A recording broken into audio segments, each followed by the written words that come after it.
Bonsoir à toutes et à tous et merci d'être en notre compagnie dans le programme du soir sur New World Info ce jeudi 6 août 2020. Nous parlons dans le décryptage de l'actualité de la République centrafricaine. L'opposition et société civile exigent une concertation nationale. En RDC, des partis politiques d'opposition, des organisations de la société civile et diverses personnalités ont appelé les autorités à une concertation nationale. C'est des médias locaux et français qui l'ont rapporté. Ces différents acteurs ont adressé un courrier au président de la République qui est resté sans réponse, affirme-t-il, selon Radio France Internationale.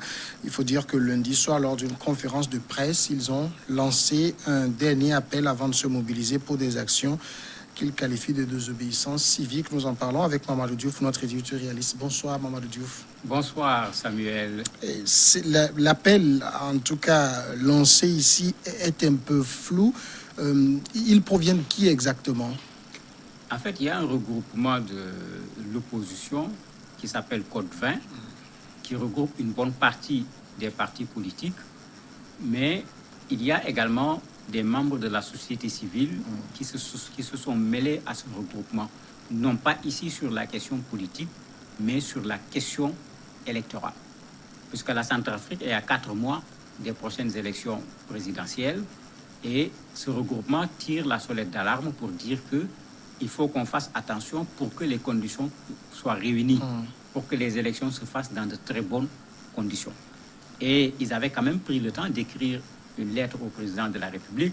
La lettre date du 7 juillet, donc ça fait quand même bientôt 1 mois, mais le président n'a jamais réagi à la lettre. D'autres structures, même de la société civile, ont appelé le président de la République à répondre à cette lettre. Le président n'a pas répondu. C'est la raison pour laquelle ils ont convoqué cette conférence de presse pour donner une sorte d'ultimatum au président de la République en lui disant que s'il n'y a pas de réponse par rapport à cette lettre qui demande qu'il y ait une concertation nationale sur 2 questions fondamentalement, les élections à venir, la question également des accords qui avaient été signés à Khartoum et qui commencent à ne pas être respectés par un certain nombre de groupes armés, et ce non-respect peut même compromettre les élections. Il n'y a pas encore eu de réponse. Ils disent que si ça continue, ils sont prêts à mobiliser les populations pour des actions, parmi lesquelles de la désobéissance civile. C'est-à-dire, ils demandent au président de les inviter pour une concertation. Tout à fait. La lettre demande qu'il y ait des concertations pour voir comment créer des conditions pour que les élections ne soient pas la source d'un nouveau chaos au niveau de la Centrafrique, parce qu'il faut reconnaître que depuis 2 mois, les accords sont en train de rencontrer à nouveau des problèmes.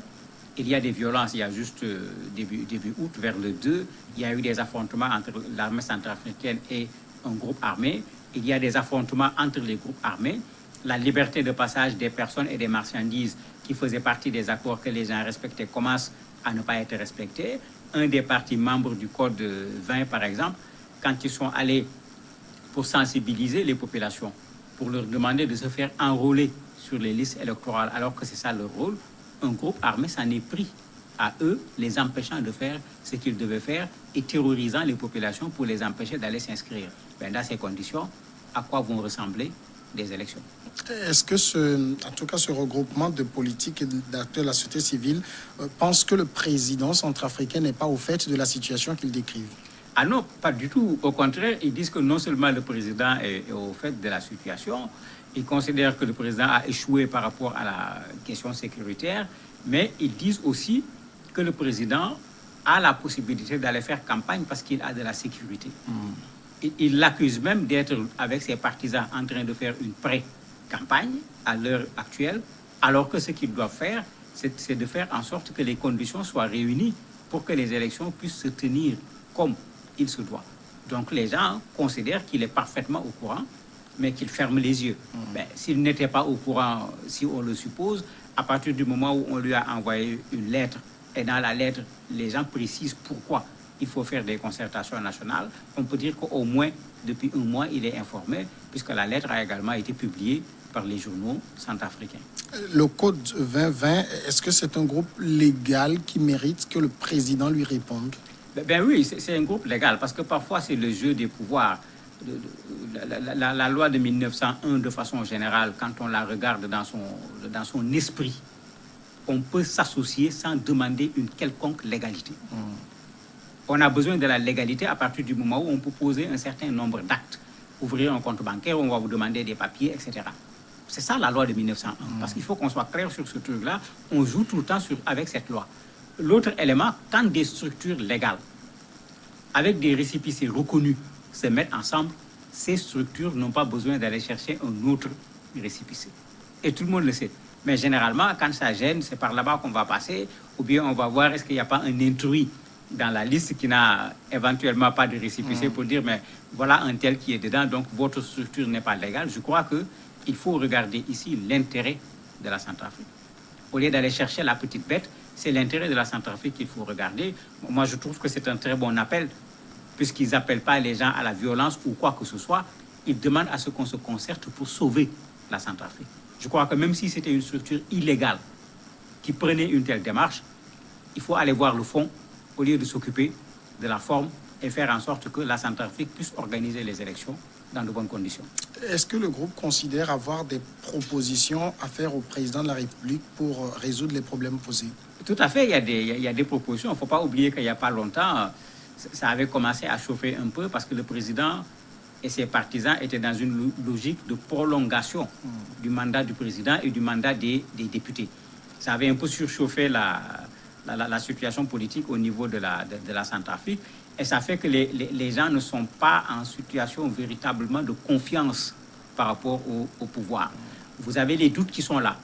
Vous avez Bozizé qui est dans le groupe, alors que pour le moment, même si son parti l'a investi, rien ne prouve que sa candidature sera acceptée. Et les gens craignent que tous ces éléments puissent servir de terreau pour de l'agitation politique en Centrafrique, alors que, comme tout le monde le sait, il y a déjà des problèmes sécuritaires avec les groupes armés qui sont pratiquement une quinzaine dans ce pays et qui, malgré les accords de Khartoum, n'ont pas encore respecté tout cela. C'est pourquoi, parmi les propositions, il y a le respect des accords de Khartoum, il y a la mise en place d'une feuille de route pour que les élections se passent dans de très bonnes conditions. Il y a également un élément qui est venu s'y ajouter, parce que cet élément n'en faisait pas partie quand on parlait du 7 août, qui a été amené par la société civile. Il y a un des chefs rebelles qui s'appelle Ali Darassa, qui avait été chassé par les militaires parce qu'il n'avait pas respecté les accords de Khartoum, qui a été reçu tout récemment par le Premier ministre. À l'issue de la rencontre, un communiqué a été publié. Quand le communiqué a été publié, les gens de la société civile s'étaient déjà plaints en disant non, il ne faut pas qu'il retourne comme il le demande à Bambari, parce qu'on allait le ramener comme chef à Bambari. Les gens ont dit non, c'est terminé. S'il y retourne, il va y retourner comme un citoyen ordinaire.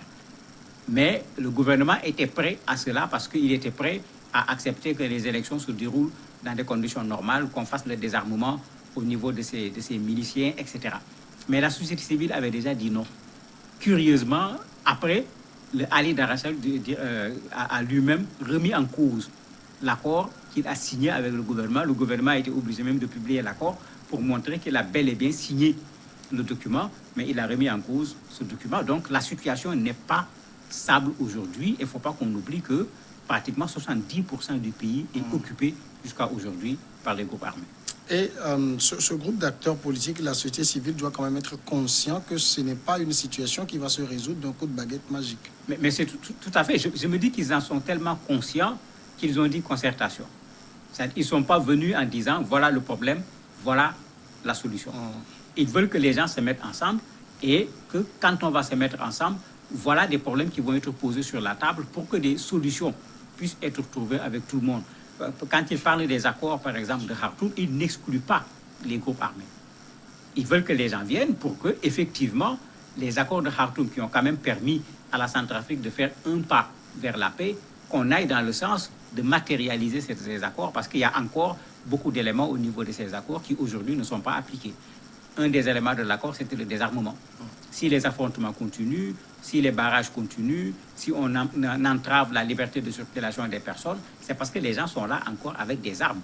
C'est parce que les gens sont là encore avec des fiefs qu'ils considèrent comme des zones qu'eux-mêmes dirigent, et c'est eux qui font la loi là-bas. Ce n'est pas l'État centrafricain qui fait la loi dans ces zones-là. Si le président ne s'exécute pas, la coordination de la société civile et des politiques menace de désobéissance civique. Tout à fait. la seule inconnue, c'est quelle sera la réaction des populations.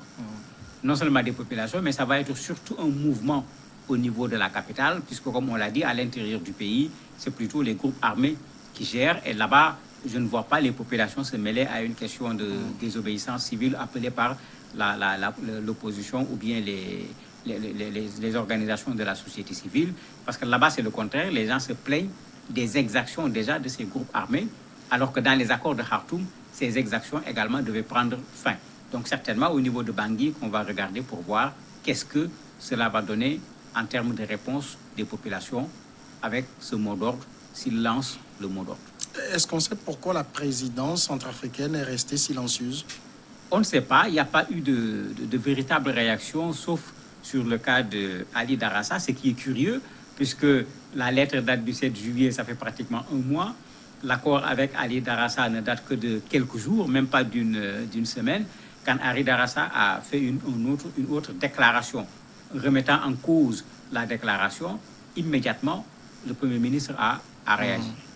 Donc, les gens auraient pu faire de même par rapport à la lettre qui a été adressée par ce groupe de la société civile et des partis politiques. Mais jusqu'à présent, aucune réaction, aucune explication.